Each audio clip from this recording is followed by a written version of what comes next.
Pengeluaran wang simpanan hari tua daripada akaun 1 KWSP bagaikan memotong daging sendiri untuk menghilangkan kelaparan di depan mata untuk sementara waktu. Langkah ini juga tidak akan menyelesaikan kemelut yang dihadapi golongan pekerja dan golongan berpendapatan rendah di saat negara sedang dilanda bencana banjir, pandemik COVID-19 dan krisis ekonomi yang teruk. Itu antara pandangan pihak yang tidak bersetuju untuk menggunakan wang KWSP sebagai meringankan beban kewangan kepada pencarum yang terjejas. Manakala bagi pihak yang mendesak supaya pengeluaran air citra berjumlah RM10,000 diluluskan bagi meringankan beban mangsa banjir pula berpandangan suasana kecemasan musim pandemik memerlukan pelbagai pendekatan mendesak untuk menangani masalah safety net atau jaringan keselamatan sosial rakyat. Adakah mengeluarkan wang persaraan sebelum bersara daripada KWSP itu satu penyelesaian yang baik atau realiti yang lebih menyakitkan sedang menanti pada usia persaraan?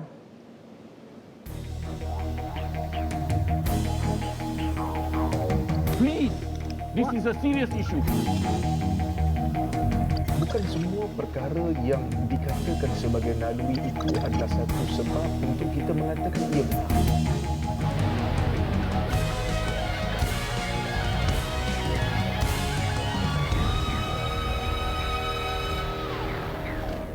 Di hari Jumaat terakhir bagi tahun 2021 ini, kami dianalisis bawakan topik KWSP kegunaan hari ini atau masa tua bersama dengan dua panel kita di studio iaitu Profesor Madya Dr. Muhammad Yusof Saari merupakan penganalisis ekonomi. Assalamualaikum Prof. Assalamualaikum Sekinas. Dan bersama kita di talian Skype merupakan perunding keuangan infak konsultansi iaitu Tuan Afian Matrawi. Dan sebenarnya kami di sini sudah pun cuba menghubungi pihak-pihak yang vokal melantangkan tentang membawa isu ini seperti di pihak pemuda, Ketua Pemuda Pergerakan UMNO dan juga KWSP. Namun malangnya kami tidak berjaya membawa mereka ke pentas analisis pada petang ini, dan kita akan tetap membincangkan topik ini dari sudut pandang penganalisis ekonomi dan juga pengurusan keuangan daripada Tuan Afian Matrawi. Tapi sebelum saya ke Tuan Afian, saya mahu ajukan soalan kepada Profesor Madya. Mungkin dulu terlebih dahulu, Prof, kita tahu mantan Perdana Menteri Datuk Seri Najib Razak ada menyatakan langkah pengeluaran KWSP RM10,000 dan lanjutan moratorium bukanlah satu langkah populis dan ia adalah strategi ekonomi. Ia penting untuk menambah dana ke dalam kitaran ekonomi demi merancakkan ekonomi kita tanpa memberi impak kepada saiz bajet dan defisit negara, di samping memberi sedikit ruang kelegaan kepada mereka yang paling terdesak ketika ini. Komen Prof berkenaan dengan pandangan ini. Sakinas, baik. Saya secara konsisten saya berpandangan bahawa dari segi kalau kita lihat sejarah penubuhan KWSP itu sendiri ataupun kumpulan wang simpanan pekerja, kalau kita tukar sikit jadi kumpulan wang simpanan pencen mungkin KWSP juga, P juga ya. Ia adalah kegunaan untuk hari tua. Maksudnya kegunaan selepas hari persaraan, dan dia bukanlah berkonsepkan kumpulan wang simpanan kecemasan KWSP, KWSK. Tidak, dia memang untuk pencen. Jadi saya nak hujahkan kat sini kenapa perkara itu perlu dilihat secara berhati-hati. Memang benar ada yang berkata kita ambil RM10,000 daripada KWSP sekarang dan beri kepada mereka yang layak dan mereka berbelanja. Dia akan menggalakkan cycle ekonomi itu. Ya, memang benar. Itu jangka masa pendek. Tapi kita kena faham KWSP ini dibina asasnya untuk jangka masa panjang, iaitu objektifnya untuk umur persaraan. Kenapa pentingnya umur persaraan? Nah, kita bagi fakta sikit kat orang luar sana biar mereka terbuka mata dan orang beri cadangan pun bukalah mata, biarlah kita melihat kepada satu yang realiti, bukannya fantasi di luar sana ya. Baik, kalau kita lihat dari segi populasi dahulu. Okey, Malaysia sedang menuju ke sebuah negara tua. Aging population lah kita panggil, aging nation kita panggil ya. Dan pada 2020 ni dijangkakan 7% ataupun sekitar 2.4 juta orang yang berumur 65 tahun sehingga ke 80 tahun. Pada 2030 dia akan menjadi 11%. Pada 2040 dia akan jadi 14%. Nah, Sigana nak bagi tahu kat sini umur semakin meningkat. Bilangan mereka yang berumur yang kita panggil yang selepas bersara ni semakin meningkat. Kerajaan cukupkah kewangan untuk beri kepada mereka ini? Kalau bergantung Jabatan Kebajikan Masyarakat cukupkah transfer untuk bagi kepada mereka? Betul. Okey. KWSP, cukupkah simpanan mereka untuk 10 tahun akan datang selepas umur bersaraan 65 tahun? Contohnya, kalau seseorang itu, saya ambil contoh mudah ya Safina, 1,500 sebulan, kalau dia hidup lagi 10 tahun selepas pencen, dia perlukan 180,000 untuk survive dia 1,500 tu. Tapi pada 1,500 tu akan datang, kita pun tak tahu nilainya berapa kecil, kuasa belinya bagaimana. Jadi perkara ini adalah wake up call kepada seluruh pihak, termasuklah pihak yang yang terlibat berkaitan dengan KWSP dan juga pihak kerajaan. Sudah tiba masanya wake up call ini adalah kita menambah baik sistem pencen yang ada di swasta sana. Kita ambillah ada negara-negara yang hebat dalam sistem pencen yang menjadi rujukan dunia seperti negara Belanda. Model tu ada. Pada pandangan saya sudah tiba masanya untuk pihak berkenaan ambil langkahlah proaktif, buatlah sesuatu. Ini dah wake up call jelas ni. Kalau wake up call ni pun kita masih lagi duduk macam lama, kebimbangan saya adalah pekerja yang umur 65 tahun yang sedang melebar ni Safinas, kebajikan mereka dari segi jaringan sosial mereka tidak ada siapa yang ambil peduli. Jadi bagi pandangan saya, walaupun cadangan 10,000 tu, bagi saya kalau kita nak ambil titik tengah lah, kalau kita rasa perlu jugalah, ambil titik tengah, kita beri kepada mereka yang betul-betul layak. Yang betul-betul layak dan perlu ada audit yang jelas lah, siapa yang layak, kriteria bagaimana. Itu perlu dilakukan. Kalau tidak, usah diusik sama sekali simpanan KWSP ini, seperti fakta yang saya bagi tahu tadi. Kita tak mahu hidup orang selepas bersara nanti masih lagi terpaksa bekerja untuk kelangsungan hidup. Kita mahu mereka selepas bersara sesuai dengan konsep bersara lah. Jadi konsep bersara kita nak enjoy, kita nak hidup seperti biasa dan bulanannya kita mendapat pencen berkenaan. Prof, maksudnya di sini wang KWSP itu boleh dikeluarkan namun kepada golongan yang benar-benar rentan. Kerana dalam konteks sekarang, kalau kita kata unprecedented lah, yang sangat luar biasa, okey, kita benarkan. Tetapi dalam banjir ni pun bagi saya, dalam konteks banjir dalam konteks banjir, dalam konteks banjir ni bagi saya tidaklah unprecedented sangat. Maksudnya kalau kita buat kajian, tengoklah boleh kita kata tak berapa penting sangat. Kalau Safinah masih ingat 2014 di Kelantan, lagi teruk kan? Pada masa itu kena Kuala Kerai, Manik Urai.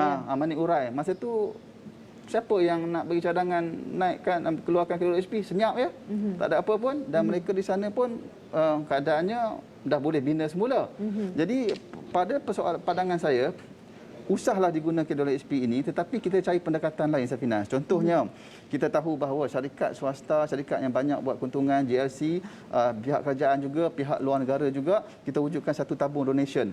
Seperti mana kita tengok, mungkin boleh kita tiru konsep di Aceh seperti tsunami 2004 dulu, bagaimana mereka bangunkan semula Aceh. Jadi kita buat tabung, bagi pandangan saya, tabung itu kita gunakan untuk bina rumah. Kalau rumah tu rosak, kalau rosak rumah lah, kita bina semula, tetapi jangan bagi kepada kontraktor-kontraktor yang bersifatkan keuntungan ni.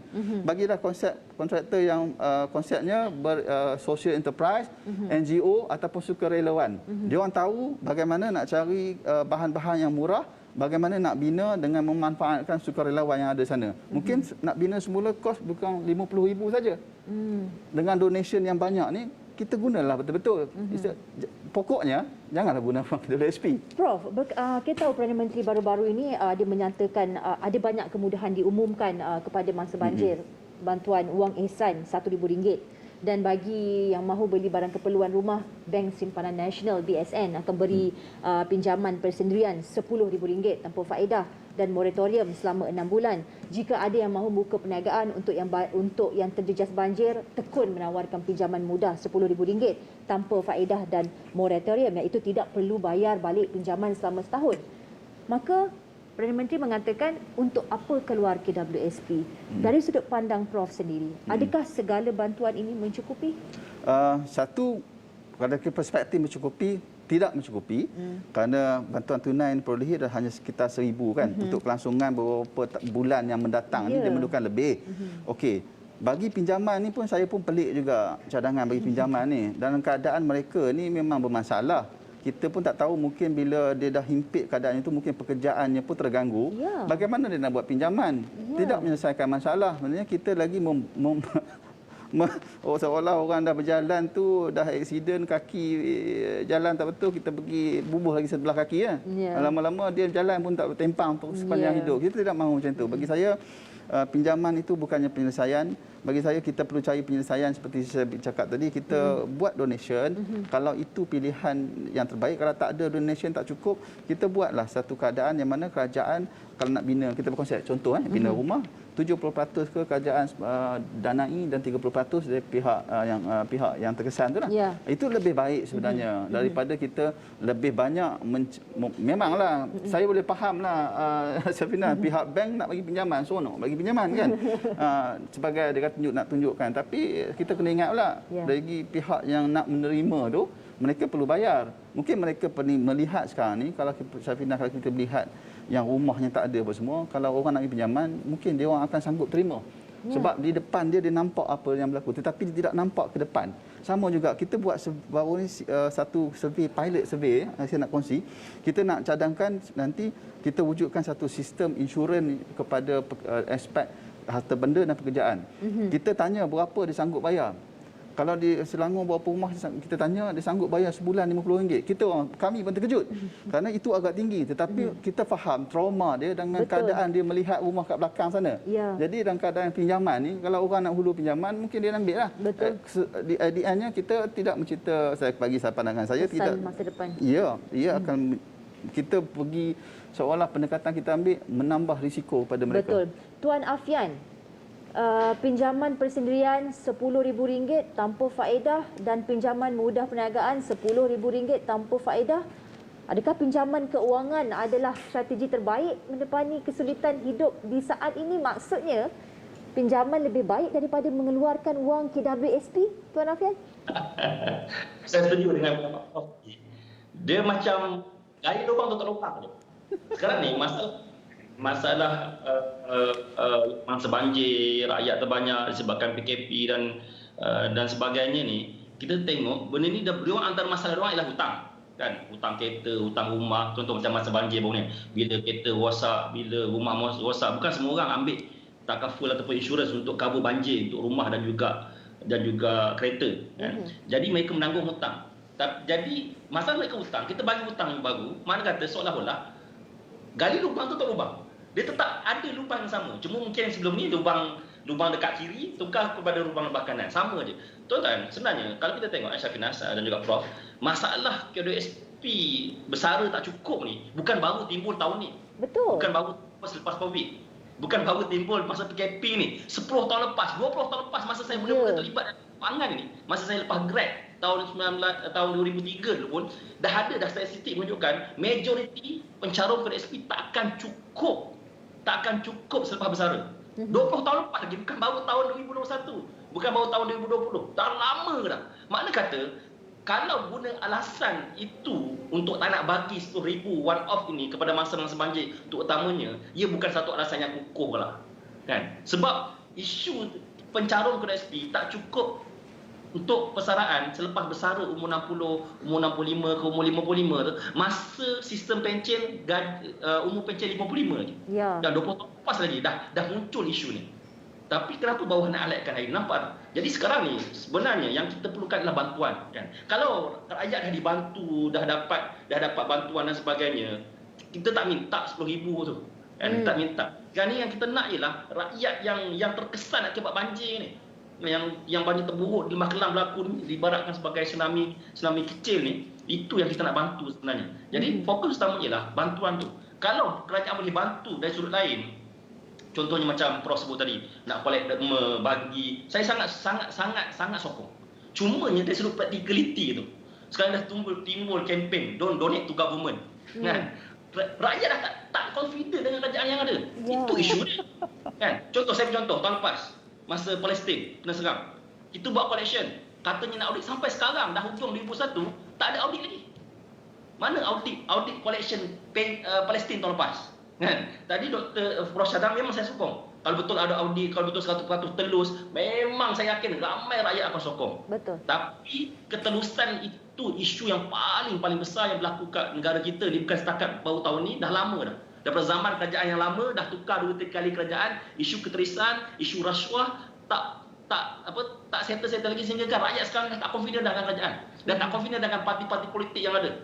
Kan sebagaimana saya pernah sebut tadi, katanya dah dijemput wakil daripada parti-parti politik yang kononnya lantang suarakan isu KSP ni, jemput datang live tak nak datang kan. Itu nampak tak betapa retoriknya tokoh-tokoh politik ni. Kita bukan nak sebut pasal politik sangat pun. Saya nampak ada kaitan benda-benda ni. Kan ada kaitan bila kita sebut tentang isu macam ni kan. Kita nak bantu kan. Tapi orang politik ni memainkan isu tu, saya tak nampak pun kesusahan dia nak bantu. Jemput datang live pun tak datang kan. Jadi poin saya, memang keperluan sekarang ni keperluan terdesak untuk bantu rakyat yang terkesan akibat banjir, itu pertama. Yang kedua, salah satu option yang rakyat minta ialah untuk bantuan one-off 10,000 ini untuk mereka yang terkesan akibat banjir. Ya. Sebab kalau bagi pinjaman, bagi hutang, yes, dia macam Panadol kan. Dia hanya menyelesaikan masalah sekali je. Sama juga sebenarnya one-off 10,000 pun dia macam Panadol juga. Cuma bezanya kalau hutang tadi, bila kita bagi hutang, dia timbul masalah baru. Betul. Iaitu mewujudkan satu lagi hutang baru. Tapi kalau ambil duit KSP, masalah yang akan wujud ialah kepala bersara. Mungkin orang sekarang umur 30, mana bersara tu 30 tahun lagi. Jadi dalam 30 tahun kita boleh rancang macam-macam untuk persaraan nanti. Bukan setakat kita, isu KSP tak cukup ni ada kaitan dengan gaji. Bila gaji kecil, maka KSP kecil lah. Ya. Kalau gaji besar, KSP besar. Betul tak? Ya. Sama juga isu simpanan tak cukup. Kan? Kalau tengok statistik, majoriti rakyat tak cukup simpanan. Sebab apa tak cukup simpanan? Sebab gaji kecil. Ya. Sebab apa? Bila gaji kecil, tak ada duit lebihan untuk simpanan. Jadi ada kaitan juga dengan KSP. Bila gaji besar, barulah KSP besar. Kalau kita tengok statistik, majoriti memang tak cukup untuk bersara. Dari dulu sampai sekarang, faktor utama ialah sebab gaji pun tak berapa nak besar. Ya, gaji satu perkara, Tuan Afian. Namun ramai rata-rata daripada masyarakat kita yang dalam keadaan terdesak ini mengatakan, kami tak tahu lagi akan hidup untuk dalam tempoh usia persaraan itu. Jadi ini duit kami, kenapa sukar sangat mahu beri kepada kami? Itu bagaimana? Itulah, itu yang saya pun terfikir juga benda tu kan. Kalau tengok dalam tempoh 5 tahun ni, kita dah bertukar 3 kerajaan dah. Kan? Dan 4 Perdana Menteri kot dalam tempoh 5-6 tahun, dalam tempoh 5 tahun kebelakangan ini. Isu KSP ni daripada dulu sampai sekarang tak settle lagi, dan kita nak minta untuk kita pun heran kenapa benda ni kita nak minta untuk KSP ni tak diluluskan oleh kerajaan. Sebab yang mendesak pun ialah orang-orang yang berada dalam kerajaan. Kan? Orang yang berada dalam kerajaan, mereka ni yang berada dalam kerajaan, mereka yang mendesak tapi mereka tak luluskan. Itu yang saya heran tu. Itu kena tanya pada mereka, kenapa tak dapat luluskan lagi. Baik, Tuan Afian, ini berkenaan dengan keputusan untuk memberi nilai bantuan RM1,000 buat mangsa banjir di saat jumlah kerugian untuk membaiki kereta rosak akibat dimasuki air secara purata RM4,000. Malah ada yang mencecah belasan ribu. Itu masih belum ambil kira kerosakan rumah yang lain seperti rumah, perkakas elektrik, perabot dan pelbagai keperluan yang lain untuk memulakan kehidupan baharu. Dari sudut pandang Tuan Afian, dari mana datangnya idea untuk bantu RM1,000 ini? Satu. Yang kedua, jumlah yang sepatutnya diberi atau bentuk bantuan yang sepatutnya diberi kerajaan itu apakah ia? Baik, saya nampak antara benda yang kita boleh, pertama sekali RM1,000 itu alhamdulillah lah ada kan. Tapi of course lah, memang confirm tak cukup. Memang confirm tak cukup RM1,000. Macam saya pernah sebut tadi, untuk kereta pun minimum RM4,000, perata RM4,000 sampai ke belas ribu. RM1,000 tu agaknya dapat baiki apa je kan. Jadi saya sangat sokong untuk idea yang diutarakan oleh Prof tadi, iaitu kalau kita dapat wujudkan satu tabung. Saya yakin rakyat Malaysia ni, dia orang yang dermawan kan, rajin untuk menerima dan sebagainya. Bila dia yakin tempat yang dia nak dermakan tu. Cuma sekarang ni, apa kata kalau cadangan ini dilakukan tapi diuruskan oleh NGO, satu badan bebas yang memang akan ada audit 100%. Sebab macam contoh banjir baru ni kan, ada NGO yang berjaya collect sampai 1 juta, 2 juta dalam masa satu hari. Kan? Saya pun terkejut kan? Tapi benda tu memang sebelum ni buat NGO tersebut boleh berjaya kumpul sampai 1 juta 2 juta dalam masa 1 hari 2 hari, tak membolehkan sebab orang confident. Orang yakin dengan NGO tersebut untuk salurkan bantuan sebab ada auditnya memang dilaporkan dan sebagainya. Jadi itu yang kita nak kan. Kalau itu dapat diutarakan. Jadi mungkin untuk on off untuk top up ke atas bantuan kerajaan itu boleh cover juga dengan sumbangan rakyat yang lain ni. Dan kita ada ramai jutawan, ramai dermawan yang boleh sanggup menyumbang. Baik. Contoh macam banjir di Selangor kan. Orang satu Malaysia tu pun. Kan daripada Kedah, daripada Johor, daripada utara selatan tu pun. Mana kata kita tengok rakyat Malaysia ni memang support each other. Kan? Rakyat jaga rakyat. Itu istilah yang dipopularkan sekarang. Sebab kerajaan tak mampu nak jaga rakyat ni. So rakyat jaga rakyat. Dan kita jaga kita tu menunjukkan pada rakyat yang jaga rakyat. Dan harapkan. Contoh macam baru ni lah masa banjir kan. Yang hari pertama, hari kedua yang datang bantu ialah NGO. NGO turun hari pertama, hari kedua. Tentera sampai terpaksa tunggu arahan 2-3 hari tak ada arahan. Terpaksa turun tanpa arahan daripada atasan. Kan kita heran. Ya, kita heran apa yang di atas sana buat sebenarnya selama ni. Kan? Duduk sana takkan tak terfikir ke nak bantu, nak tolong. Ada sampai kat luar negara, ada siap nak bantu buat majlis tasmiah lah dan sebagainya. Kan? Kadang-kadang macam yalah, dah tak ada harapan. Kerajaan dah tukar 2-3 kali. Dah 2-3 parti dah merentah. Kenapa dah tak ada harapan pada mana pimpinan lagi yang nak kita harapkan. Allah alam. Baik, analisis berehat seketika, kita sambung perbincangan selepas ini.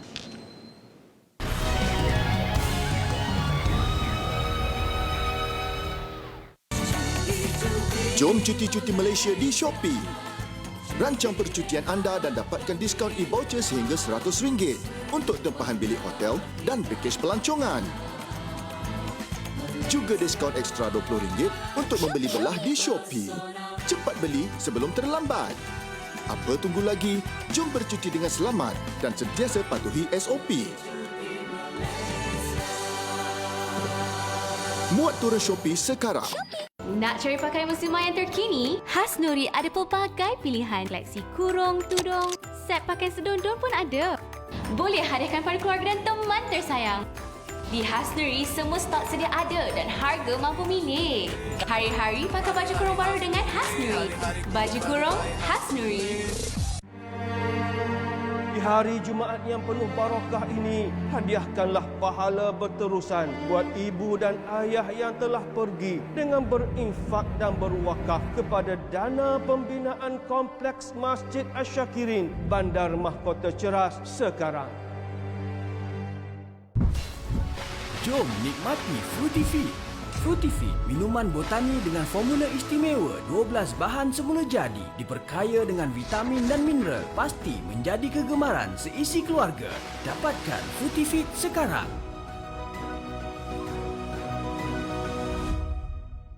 Kehidupan orang memang susah. Tak ada pekerjaan. Semua serba kekurangan. Jadi mereka mengharapkan bantuan luar.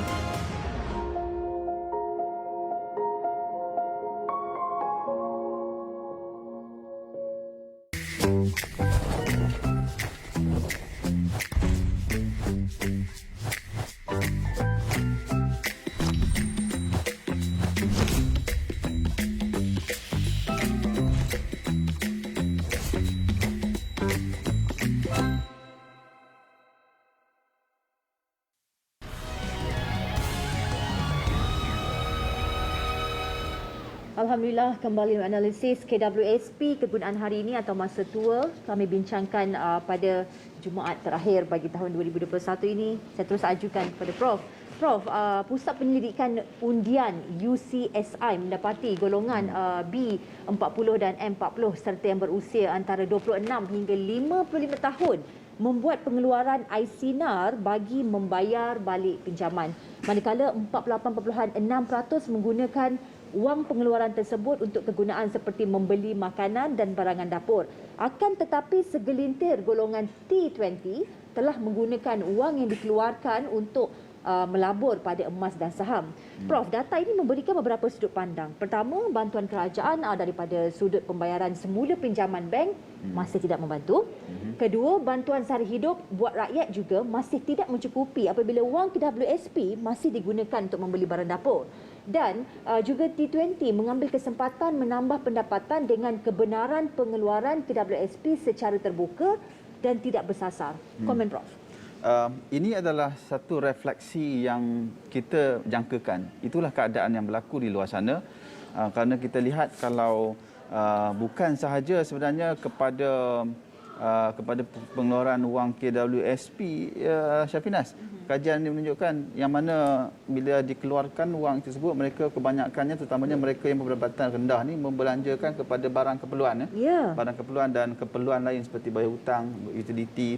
Ada juga yang kajian awal yang kita dapati, contohnya mereka yang kehilangan pekerjaan dan menerima bantuan bulanan daripada pihak Perkeso, sistem insurans pekerjaan, sebahagian besar wang tersebut mereka berbelanja kepada barang keperluan juga, termasuklah membayar utiliti. Itulah realitinya. Maksudnya kajian berbeza pun menunjukkan realiti yang sama.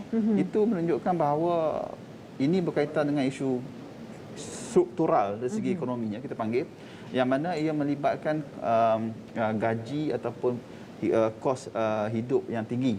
Dan isu ini adalah bukannya isu disebabkan oleh isu COVID. Bukan.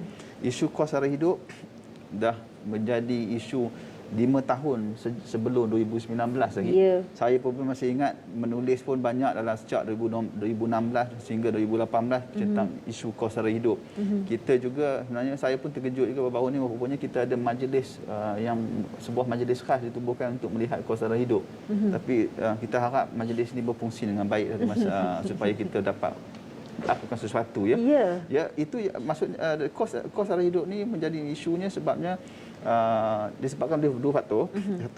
Satu kita panggil upah, ya, ataupun gaji. Satu lagi harga barangan. Dia tidak akan menjadi masalah, Safinas, kalau pada tahun ini katakan peningkatan gajinya adalah 10%, tetapi peningkatan harganya 5%. Jadi dia dapat still lagi okey. Tapi yang menjadi permasalahan sekarang ni sebaliknya, terbalik. Betul. Itu yang jadi masalahnya. Dia maksudnya kuasa beli dah semakin menurun. Dan kebimbangan saya untuk kebetulan kita nak masuk tahun baru ni. Betul. Ada ambil peluang sikit. Tahun 2022 ramai tanya kan berkaitan dengan prospek keadaan dia macam mana. Kita perlu lihat berhati-hati juga, kalau tidak kita akan terjerumus ke dalam masalah pendapatan yang rendah ni, kos hidup yang tinggi. Sebabnya apabila kita buka ekonomi kita ni, ramai orang membeli, pihak kerajaan berbelanja, pihak swasta berbelanja, individu berbelanja. Jadi banyak berbelanja tetapi penawarannya ataupun orang yang nak keluarkan barang ni, mereka ada masalah. Dua masalah utama yang dilihat, iaitu kita panggil supply chain disruption, yang seperti mana kita dah kena harga ayam naik kan baru-baru ni, disebabkan oleh kita kebahagian besar kita import makanan ayam daripada luar, dan di luar tu telah terganggu, jadi bekalan telah terganggu. Satu lagi adalah disebabkan oleh pekerja yang tidak ada. Mungkin Syafinah pergi melancong kot 2-3 hari ni, melancong dalam negeri, sepatutnya check in pukul 2, tiba-tiba check in pukul 5 boleh check in. Sebab tak ada pekerja. Tapi bila check out masa sama jugalah, dia tak anjak. Ini satu contoh yang mana kita nak bagi tahu bahawa kalau kita kena lihat perkara ni betul-betul di tahun 2022, kalau kita tak ambil betul-betul perhatiannya ni, kebimbangan saya adalah dengan gaji yang mendata tahun depan ni yang tidak akan menunjukkan peningkatan tinggi dengan harga yang naik, saya bimbang kita akan menjadi lebih kedudukan lebih parah di pasca banjir dan juga pasca pandemik ini. Betul. Tuan Afian, sedikit komen berkenaan pengeluaran KWSP untuk melabur pada emas dan saham. Ini golongan T20 katanya. Sedikit komen berkenaan ini. Baik. Pertama sekali bila sebut tentang pelaburan, benda ni kena datang dengan ilmu lah. Dia bukan sekadar modal. Kan? Ada orang yang pandai melabur, mulakan dengan 1,000 dia boleh jadi beribu-ribu. Kan? Tapi kalau orang yang tak pandai melabur, bagi 10,000 ke 20,000, 30,000, 100,000 pun dia akan hilang macam tu aja. Jadi untuk orang yang nak melabur, kalau dia ada ilmu tentang pelaburan, mana kata contohlah sebelum pada KP, sebelum pada keluarkan duit 10,000 tu, dia memang dah ada kemahiran melabur. Dan memang dah berjaya dah melabur. Dah pandai dah beruntung dalam saham ke, hartanah ke, emas ke dan sebagainya. Pastikan dia patuh syariah. Kalau forex tak patuh syariah. Jadi dia keluarkan. Orang yang macam tu bagi saya okey untuk keluarkan. Tapi bagi majoriti yang ada kan, untuk melabur ni, kalau ikutkan statistik yang pernah dikeluarkan oleh CEO KWSP di beberapa tahun lepas, dia bagi tahu Kan? Majoriti yang keluarkan duit QSP untuk pelaburan, kalau kita tahu QSP memang ada skim-skim pelaburan melalui dana QSP, majoritinya dapat pulangan kurang daripada pulangan QSP. Berapa pulangan QSP? Pulangan QSP lebih kurang 5%. Tak pernah rendah daripada 5%. Mana kata majoriti yang keluarkan duit QSP untuk melabur dalam dana-dana yang dibenarkan oleh QSP, dia ada syarat dia lah, tak banyak kan. Majoritinya dapat pulangan lebih rendah daripada QSP. Kan? Makna kata, boleh kita bagi tahu, kalau orang nak melabur, kalau kita open kepada semua, baik biarlah dalam QSP. Sebab dapat pulangan lebih tinggi compare dengan majoriti yang pernah keluarkan. Hanya sebahagian kecil saja yang keluarkan QSP yang dapat pulangan lebih tinggi daripada pulangan KWSP. Jadi, nasihat saya bagi orang-orang yang nak keluarkan QSP untuk pelaburan, kena check kita ni pandai tak melabur. Kalau kita memang bijak melabur, memang kita dah pandai melabur dalam saham ke, unit trust ke, property ke, mana dan sebagainya, okey, fine. Tapi bagi orang yang belum pandai melabur, elok mulakan dengan pelaburan diri sendiri dulu. Belajar dulu. Contoh mudah lah, saya buat analogi. Kalau orang yang tak pandai naik basikal, terus-terus naik motosikal, apa jadi agak-agaknya? Tentulah orang tu akan insiden. Naik basikal pun jatuh, apatah lagi naik motosikal.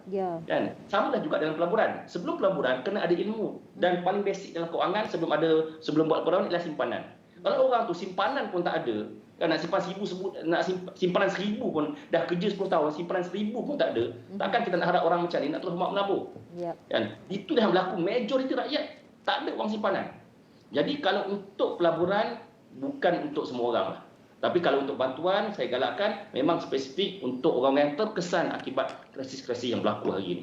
Allahuakbar. Ya, Prof, saya berikan kepada Prof berkenaan dengan statistik KWSP yang mana 54% daripada 14.6 juta pencarum KWSP mempunyai simpanan kurang RM50,000 pada usia 54 tahun, sedangkan untuk menjalani kehidupan selama 20 tahun selepas persaraan, simpanan asas RM240,000 diperlukan dengan jangka hayat penduduk Malaysia yang semakin meningkat seperti Prof kata, di mana purata jangka hayat mencecah 75 tahun tetapi wang simpanan persaraan hanya mencukupi untuk beberapa tahun sahaja, di mana seseorang akan mendapat sumber pendapatan untuk menjalani hidup lebih 1 dekad pada usianya. Dan kita dapat lihat di sini, Prof, di mana sama ada wang KWSP itu dikeluarkan sekarang atau sewaktu usia persaraan, 54% pencarum yang rata-ratanya Bumiputera memang sedia ada berdepan risiko bersara dalam keadaan tabungan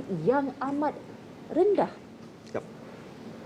Isu yang sangat interesting, valid. Sikit tadi saya dah sentuh di awal tadi ya, Dr. Finas. Ini adalah wake up call. Saya melihat ini adalah satu prima facie case yang sangat jelas. Walaupun tadi saya rasa Tuan Afian pun ada bangkitkan isu ini, dan benda ni dah lama diutarakan ya. 2-3 tahun sebelum mungkin 10 tahun sebelum ni, sebelum Covid pun kita dah bangkitkan isu ini. Tapi kita nampak pergerakan ke arah untuk menambah baik sistem pencen swasta itu sangat perlahan bagi saya. Ini adalah wake up call. Saya harap bergerak ke hadapan, kita perlu ada satu sistem yang mana sistem pencen yang lebih holistik, sistem pencen yang lebih menjanjikan kelangsungan hidup para pesara. Saya ambil satu contoh lah, saya ungkapkan tadi pun di awal sedikit tentang bagaimana sebuah negara kecil, negara maju seperti Belanda, yang mana sistem pencennya adalah salah satu negara yang terbaik di dunia, yang mana dia hanya ada satu sistem pencen. Tidak ada yang kerajaan, tidak ada yang swasta. Kebaikan dia dari segi pasaran buruh ni, Safinas, bila ada sistem pencen satu ni, mobiliti buruh tu lebih baik. Maksudnya orang kerja kerajaan pun boleh pergi ke swasta, orang swasta boleh masuk ke kerajaan tanpa ada apa-apa distortion atau gangguan dalam proses itu. Ini satu benda yang baik.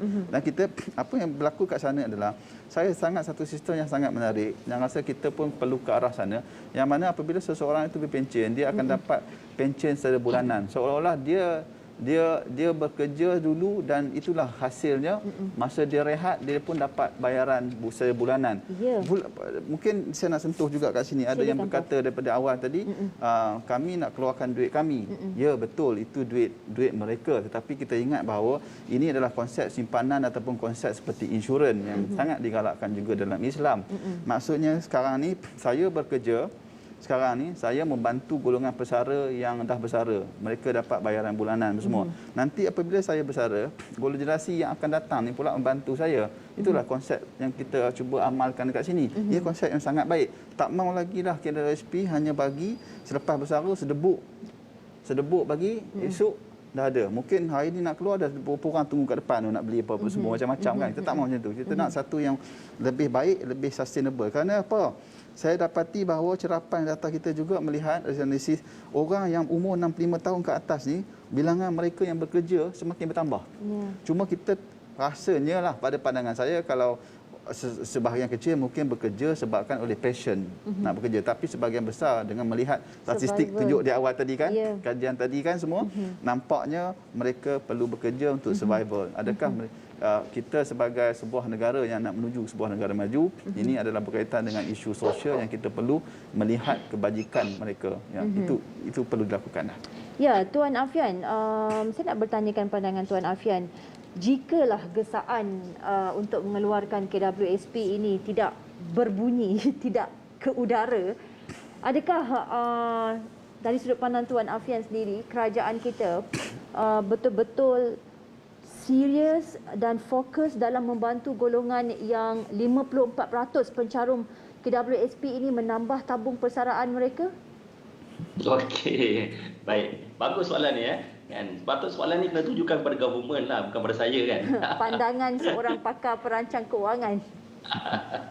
Baik, sebenarnya kan, saya pun kadang-kadang kita macam saya sebutkan tadi lah kan, isu duit pencarum KWSP tak cukup ni bukan baru hari ni timbul. Bukan baru selepas COVID, bukan selepas PKP, bukan baru selepas banjir baru berlaku. 10 tahun lepas, 20 tahun lepas, boleh tengok statistik, boleh tengok laporan akhbar. Asalnya 2-3 tahun sekali akan keluar laporan akhbar berkenaan duit persaraan KWSP tak cukup. Dan itu juga antara sebab kenapa kerajaan panjangkan umur persaraan daripada 50, dulu 50, lepas tu naik kepada 55, ingat tak? Kan? Lepas tu daripada 55 naik kepada 60. Agaknya akan datang, itu cara kerajaan selesaikan masalah ni. Kan? Cara kerajaan selesaikan masalah orang tak cukup duit persaraan ialah dengan memanjangkan tempoh bersara. Kan? Dulu 50, ingat tak? Dulu kan masa zaman mak ayah kita dulu 50. Lepas tu naik kepada 55. Lepas tu naik kepada 57 tak salah saya. Lepas tu naik kepada 60. Sampai ingat tak keluar satu kartun kan, dia bayangkan akan datang ni yang kerja semua orang tua. Kan? Yang dekat government kerja government majoriti semua sekali orang tua. Jadi adakah dengan memanjangkan tempoh persaraan daripada 50 naik ke 55, 57, 60, agaknya kalau berlaku benda tak selesai lagi naik lagi 63, naik pula 65, 70. Agaknya sampai 93 kot bawa pencen kan. Adakah buat macam tu selesaikan masalah? Satu sudut dia hanya menyelesaikan masalah tempoh selepas bersara tu makin pendek lah. Kan kita ambil jangka hayat rakyat Malaysia, kita ambil lah 70 tahun. Macam Dr. sebut tadi, jumlah rakyat Malaysia ni sekarang ni 7% yang dah tua. Kan? Akan datang naik kepada 11%. Tahun 2040, 14% kan? 14% kan? 2040 nanti. Jadi adakah dengan memanjangkan tempoh persaraan ini dapat selesaikan masalah tak cukup? Jadi apa yang berlaku ialah macam apa? Just contoh ada kebakaran berlaku, kan? Tutup api kat sini tapi api lain masih lagi besar. Lepas tu kejar pula api kat sini, api kat sana masih besar lagi. Masalah utama tak selesai. Masalahnya ialah tak cukup duit persaraan. Itu masalah utama. Yang diselesaikan oleh pihak kerajaan ialah memanjangkan tempoh persaraan. Jadi orang bekerja semakin lama. Kan dulu umur 50 boleh pencen. Lepas tu sekarang umur 60 baru boleh pencen. Kan 10 tahun beza tu. Jadi dengan 10 tahun beza tu tempoh selepas bersara tu semakin pendek lah. Maknanya daripada bersara umur 60 katalah mati umur 70. Kan kalau dulu bersara umur 50 meninggal umur 70 20 tahun. Sekarang ni kalau bersara umur 60 meninggal dunia umur 70, 10 tahun. So, kerajaan selesaikan dari sudut tempoh selepas persaraan. Masalah utama, isu utama dekat jumlah KWSP tak cukup, masih lagi tak selesai sama sekarang. Kan? Adakah dengan kita sekat bagi bantuan kepada rakyat 10,000 sebulan ni, dapat membantu menambahkan lagi? Kalau yes. Tapi hakikatnya tak akan berlaku macam tu. Tak akan berlaku dengan menyekat rakyat untuk keluarkan, dengan tidak membenarkan rakyat keluar yang terdesak akibat banjir ni untuk keluar one off 10,000 tadi, tak akan selesai pun masalah untuk dana persaraan bagi majoriti rakyat tadi. Yang utama ialah kalau kat situ kena selesaikan masalah gaji minimum. Wallahualam. Baik, analisis berat seketika. Perbincangan seterusnya selepas ini, jangan ke mana.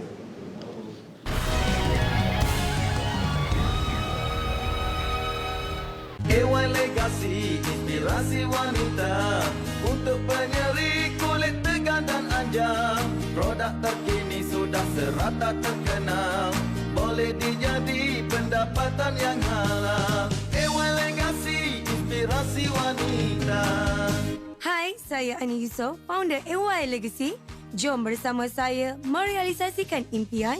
Layari aylegacy.my. Sesungguhnya, sedekah mampu mengobati penyakit. Hadis, riwayat Al-Baihaqi dan At-Tabrani. Ayo, perbanyakkan amalan sedekah dengan berinfak dan berwakaf kepada dana pembinaan Masjid Taman Nusa Bayu, Mukim Pulai, Johor Bahru sekarang.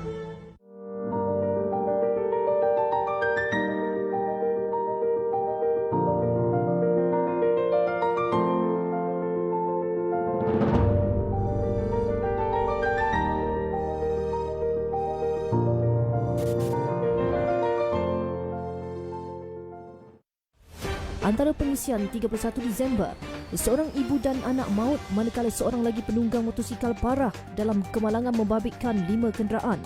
Insiden berlaku di kilometer 2.5 Lebuh Raya Duta Ulu Klang Duke dari Taman Greenwood menuju Sentul sekitar jam 7 pagi tadi ketika dua beranak yang juga menaiki motosikal itu dalam perjalanan ke tempat kerja. Juga, pencarian selama 11 hari seorang lelaki yang hilang dipercayai selepas terjun dari Jambatan Sri Damai Kuantan berakhir apabila mayat mangsa ditemui kira-kira 8.10 malam tadi. Muhammad Firdaus Supiardi, 28 tahun, ditemui pasukan bomba tersangkut pada pokok di tepi tebing Sungai Belat, kira-kira 3 km dari lokasi kejadian. Laporan lanjut tepat 8 malam ini.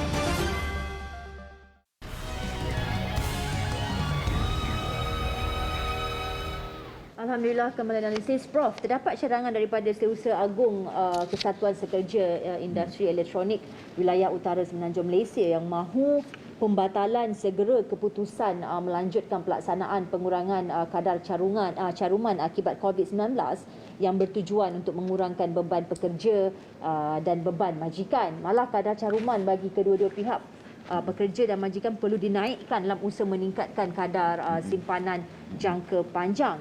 Prof, sejauh mana pengurangan potongan KWSP ini menambah nilai dalam pembelanjaan isi rumah? Baik, dari segi perspektif ekonomi, kita dapati bahawa ini adalah satu instrumen jangka masa pendek lah. Itu bersifat mungkin setahun atau 2 tahun, yang mana kita lihat kalau kurangnya caruman daripada gaji itu yang dimasukkan ke dalam simpanan KWSP, juga di pihak majikan, dari segi ekonominya kita akan, maksudnya pihak majikan dan pihak pekerja, mereka mempunyai lebihan tunai. Dan lebihan tunai ini akan digunakan untuk perbelanjaan semula dalam ekonomi. Itu kita tidak nafikan. Memang impaknya kepada ekonomi, terutamanya dalam jangka masa pendek ni, kita perlu untuk pulihkan, untuk menggalakkan lebih banyak cycle itu berlaku.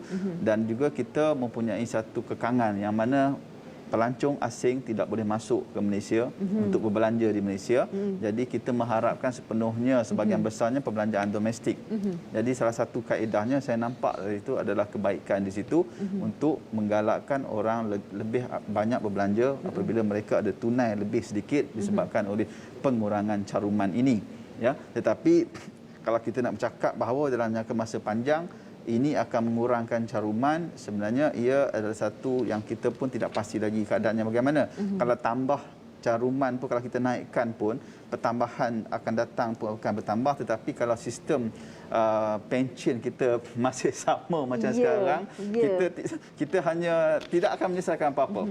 Bagi saya, wake up call-nya jelas, ya, Safinas, sesuatu perlu dilakukan untuk menambah baik sistem pension ini.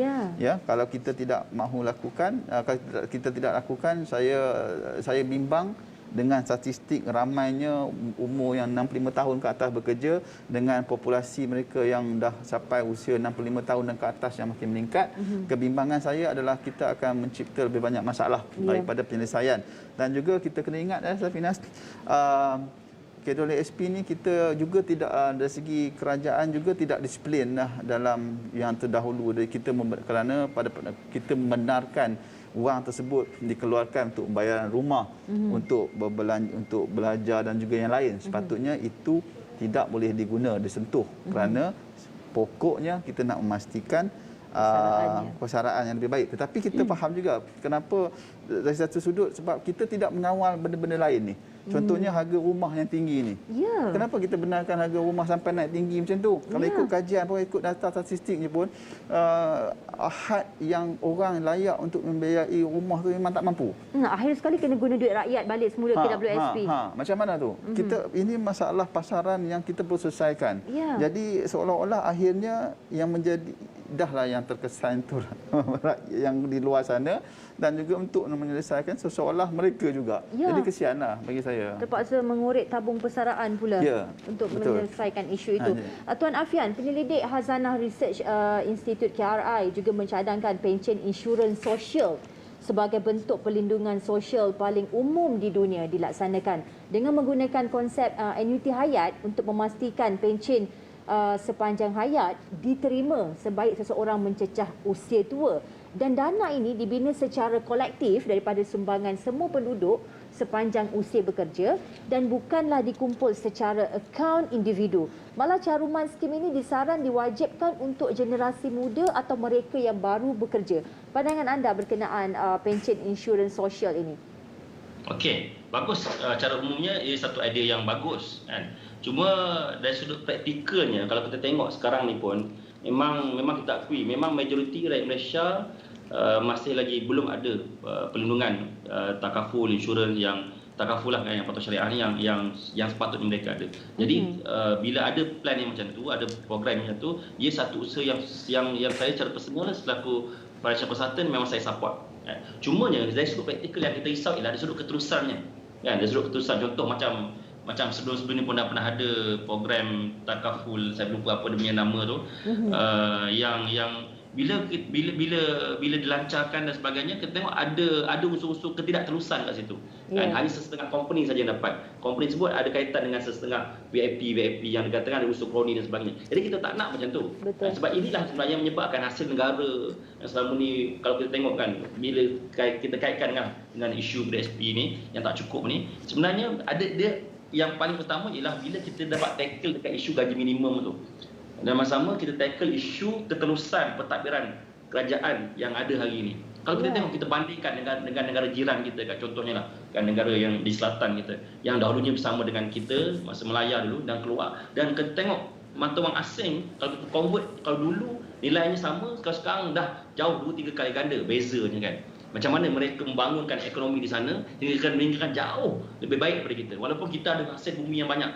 Jadi kalau bagi dari sudut idea, teori, pelaksanaan untuk buat insurans sosial tadi, macam caranya pun dah pernah ada dulu kan. Memang dari sudut manfaatnya memang bagus ia ada. Cuma dari sudut pelaksanaannya kita nakkan satu bentuk keterusan. Kan? Betul tak tabung itu diuruskan dengan baik kan? Sebab semua rakyat mencarung ni. Semua rakyat mencarung. Mana kata semua rakyat mencarung, dan of course rakyat kena keluarkan duit pula. Ya. Dan berapa jumlah yang dikeluarkan tu kena ambil kira pula. Kan? Adalah gaji 1,000 nak keluar, nak bayar berapa? 150. Dan bandingkan dengan manfaat yang akan dia dapat selepas bersara kelak untuk insurans perubatan dan sebagainya kan. Jadi kena tengok dari sudut keterusan tu. Idea dah cukup bagus, dan teori dah cukup bagus. Cuma dari sudut praktikal sahaja yang kita risaukan tadi. Akhirnya ia berbalik kepada isu integriti. Ya, itu of course lah. Memang sangat-sangat ada kaitan langsung dengan isu integriti, isu keterusan, pengurusan hasil negara ni kan. Dulu saya ingat lagi kan, bila kerajaan dimomokkan, kerajaan nak mufli, kerajaan Mekrab, tapi bila tukar kerajaan pun tak selesai juga kan. Isu nak turunkan harga petrol, nak hapuskan tol contohnya kan, dan macam-macam isu yang ada hari ini hanya sekadar retorik politik semata-mata kan. Retorik politik semata. Dah akan datang ni, saya yakin ramai rakyat dah tak tahu dah nak pilih mana dah nak mengundi nanti kan. Kalaulah sekarang ni 2-3 hari lagi nak pilihan raya, saya yakin banjir tu hari Sabtu banjir, hari Jumaat dah mungkin turun dah. Kan? Tapi sebabkan mungkin PRU lambat lagi, kan, 2-3-4 hari lah barulah datang tunjuk muka. Tu pun datang dengan dia punya kameramannya, datang dengan juru gambarnya, siap buat wayang lagi, cuci rongkang dan sebagainya kan. Baik. Allah alam. Baik, kesimpulan perbincangan kita selepas ini, jangan ke mana-mana.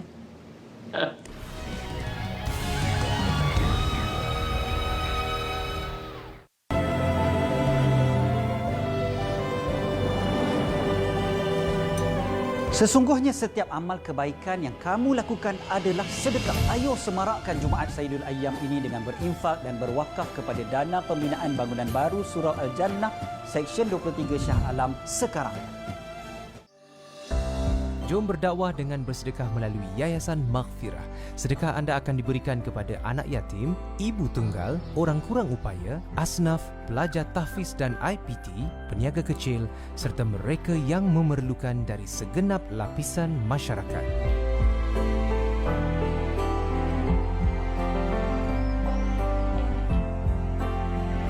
Layari yayasanmaghfirah.org sekarang.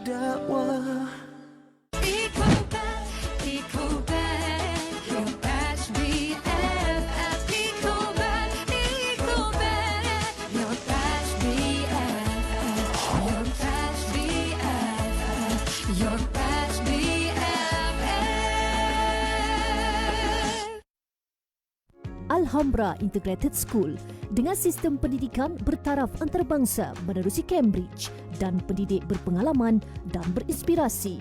Alami keseronokan dunia pendidikan di Alhambra Integrated School. Hubungi kami untuk maklumat lanjut. Juara di masa hadapan bermula di sini. Ini zakat aku yang terakhir lepas aku diberhentikan kerja. Mudah-mudahan ada rezeki aku lagi lepas ni. Alhamdulillah, dengan bantuan zakat, negara aku dapat diteruskan. Mungkin kita tak sedar yang kehidupan kita sebenarnya saling memerlukan. Alhamdulillah, rezeki Allah itu luas. Kehidupan orang memang susah. Tak ada pekerjaan. Semua serba kekurangan. Jadi mereka mengharapkan bantuan luar.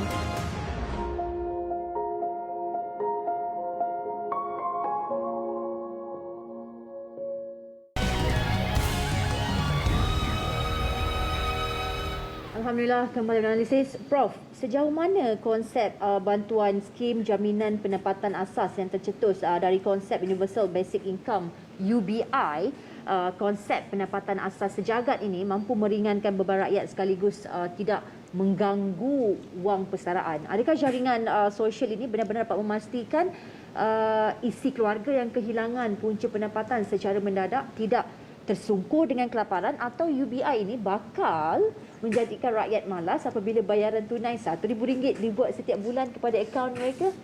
Dari segi basic universal income ni, kita kena ingat bahawa kita ni masih lagi berpendapatan yang menengah, kita kata, ya, maksudnya sebahagian dan dari segi keseluruhan Malaysia, tapi sebahagian kalau kita pecahkan pada segmen tu, kita akan dapat melihat masih lagi ramai yang berpendapatan rendah. Jadi itu dalam keadaan pandemik ni, kalau tanya saya sebagai partner analisis, yang melihat itu hanya kita boleh bincangkan selepas kita sudah capai tahap ekonomi kita dah pulih dan sampai sebelum kita capai sebelum COVID duduk. Okey, tetapi dalam masa yang sama, jaringan sosial ini kita perlu laksanakan segera. Dan COVID-19 ini datang juga, pengalaman saya sebagai sekretariat di Majlis Tindakan Ekonomi menunjukkan bahawa sebelum ni kita tak pernah terfikir, sekarang ni kita dah ambil beberapa langkah proaktif. Kita dah ada sistem insurans pekerjaan, kita dah ada insurans yang memberi protection kepada kemalangan pun dah ada. Sekarang ni untuk jangka masa selepas bersara inilah kita harap ada perubahan. Yang dua tadi dah banyak perubahan, dan sekarang ni akan berlaku beberapa perubahan lagi, saya difahamkan, ya. Yang kita bincangkan hari ini yang berkaitan dengan SP ni, perlulah ada perubahan. Wujudlah satu sistem pencen yang lebih kita panggil yang lebih lestari, mampan, yang sustainable, supaya kita pastikan orang pesara selepas bersara mereka mendapat manfaat yang kita panggil real pencen lah. Dia tidak mahu seperti yang berlaku sekarang ini. Itu yang dan yang terakhir, ya, Saminas, banjir ini adalah acara tahunan yang berlaku di Malaysia sahabat tahun. Jadi sudah tiba masanya wake up call juga untuk semua pihak. Kita tidak boleh lagi bergerak secara pasif. Maksudnya apabila sampai je orang ni terkena banjir, hantar duduk PPS, datanglah berbondong-bondongnya makanan apa semua. Kita tidak mahu lagi konsep macam tu. Kita mahukan satu konsep yang mana mereka ini jika dilanda banjir, dari segi harta benda mereka, dari segi pekerjaan mereka terlindung. Contohnya kalau kita belajar daripada Jepun ya. Jepun mereka ada satu kaedah insurans pekerjaan mereka wujud disebabkan oleh bencana alam.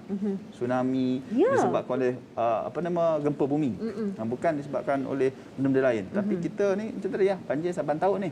Jadi orang kata kalau macam orang tu kalau dia dah kena seminggu tak pergi kerja, apa jadi pada pekerjaan dia? Tiba-tiba tempat bekerja dia tidak kena banjir, pekerja majikan kos suruh bekerja.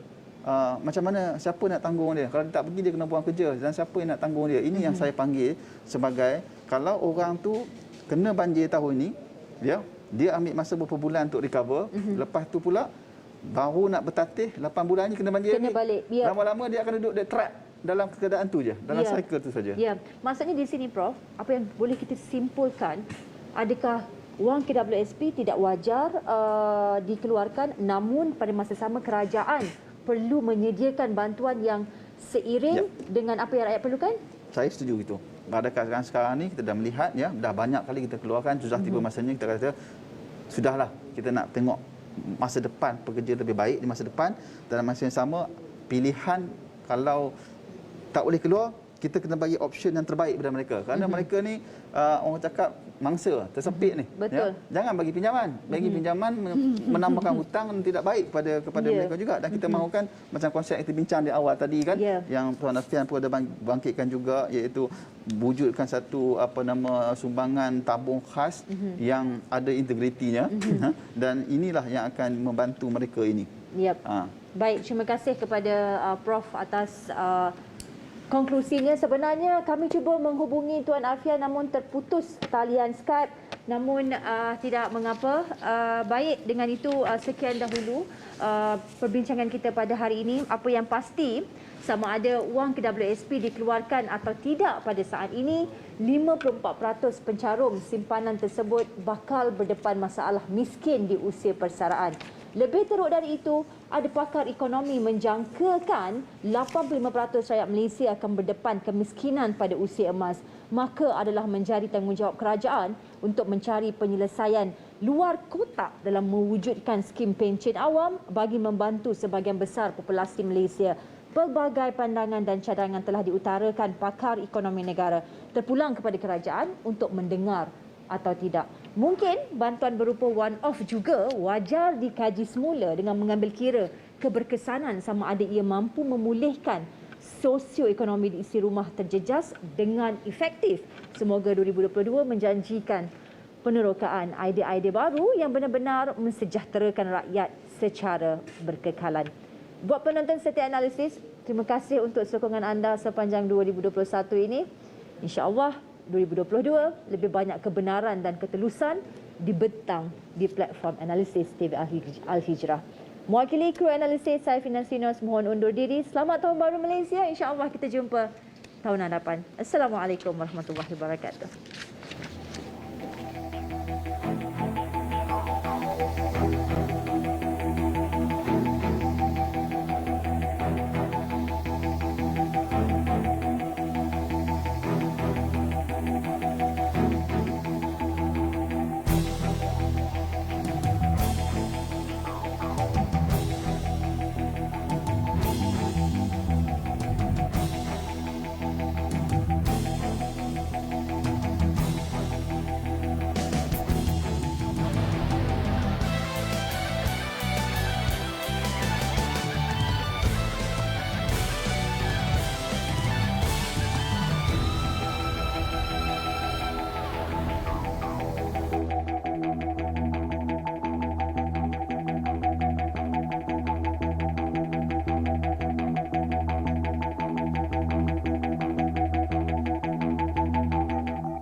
Perancangan Malaysia ke-12, sebuah pelan hala tuju pembangunan negara bagi tempoh 2021 hingga 2025 yang memenuhi aspirasi keluarga Malaysia dan menggerak wawasan